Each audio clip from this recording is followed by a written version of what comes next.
Hello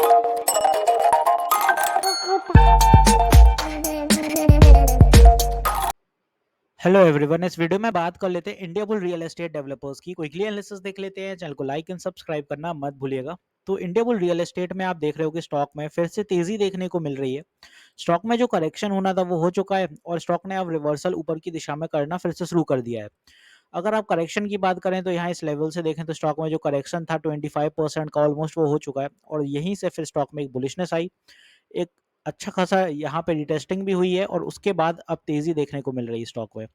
यहाँ पर अगर देखें तो आज जो हर्डल फेस हुआ 128 के आसपास इन लेवल्स का था, जो रिसेंट पे यहाँ भी रिजेक्शन फेस किया था ट्रेंड लाइन की हर्डल की वजह से, और उसके पहले जब यहाँ निकला था ट्रेंड लाइन ब्रेक करके तो ब्रेक के बाद यहाँ पे सस्टेन नहीं कर पाया था, इसीलिए फॉल आ गया था। तो ये वो वाला सिनेरियो हो रहा था। आज फिर से वहीं उसी लेवल पे आया, इसी वजह से सेलर्स एक्टिव थे क्योंकि वो यहाँ पे रिसेंट का हाई था, इसी वजह से। कल क्या होगा वो समझ लेते हैं। कल के दिन अगर स्टॉक फिर से बुलिश रहता है, ऊपर की दिशा पकड़ता है, तो छोटा सा हर्डल 128 पे रहेगा। 128 के बाद फिर अपना टारगेट जाएगा 130। 130 अगर सस्टेन कर लेता है तो फिर आने वाले दिनों में स्टॉक 135 और फिर आप 5-5 पॉइंट का इंक्रीज करते जाइए, आपको टारगेट अपने आप ही दिखते जाएंगे क्योंकि बीच में कोई ऐसा साइकोलॉजिकल लेवल तो है नहीं। 125 सस्टेन हो ही गया है। ऊपर की दिशा में फिर जो साइकोलॉजिकल लेवल आपका आएगा वो 150 का आएगा और हालांकि वहां तक पहुंचने में भी स्टॉक 145 के आसपास हर्डल डेफिनेटली फेस करेगा फिर, जो कि आएगा यहाँ पे ट्रेंड लाइन के पास।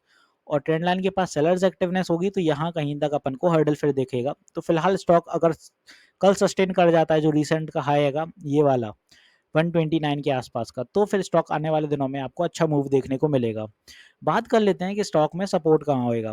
तो सपोर्ट की जब बात आती है तो बाय एनी मीन्स कल छोटा मोटा अगर पुल बैक बनता है तो पहला सपोर्ट तो यहाँ से बनेगा अपना 125 पे साइकोलॉजिकल लेवल। अगर यहाँ पर नहीं रुक पाता है तो फिर 122 के कुछ लेवल दिखाएगा आपको।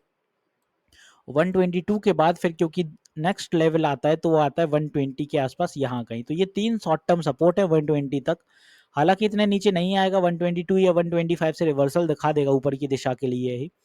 फिर भी आपको पता होना चाहिए कि आपके सपोर्ट लेवल है कहाँ और ऊपर की दिशा में अपने जो टारगेट रहने वाले, सॉरी टारगेट या रेजिस्टेंस दोनों ही एक ही चीज़ है, ये अपने वो ऊपर की दिशा के लिए रेजिस्टेंस है ये सारी।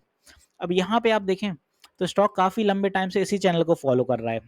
नीचे से आता है, ऊपर एक्यूमुलेट होता है, नीचे जाता है, फिर ऊपर जाता है, फिर एक्यूमुलेशन के लिए नीचे आता है, रिटर्न बुक होते हैं।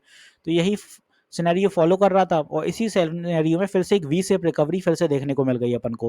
वी शेप रिकवरी है इसीलिए स्टॉक यहाँ से ऊपर की दिशा में चलना शुरू कर दिया है। वॉल्यूम स्पर्ट भी साथ में देखने को मिल रहा है अपन को। आज वॉल्यूम बहुत अच्छा था स्टॉक में, तो कल भी अगर ये वॉल्यूम साथ देता है तो स्टॉक 135 का मूव अपन को देखने को मिल सकता है।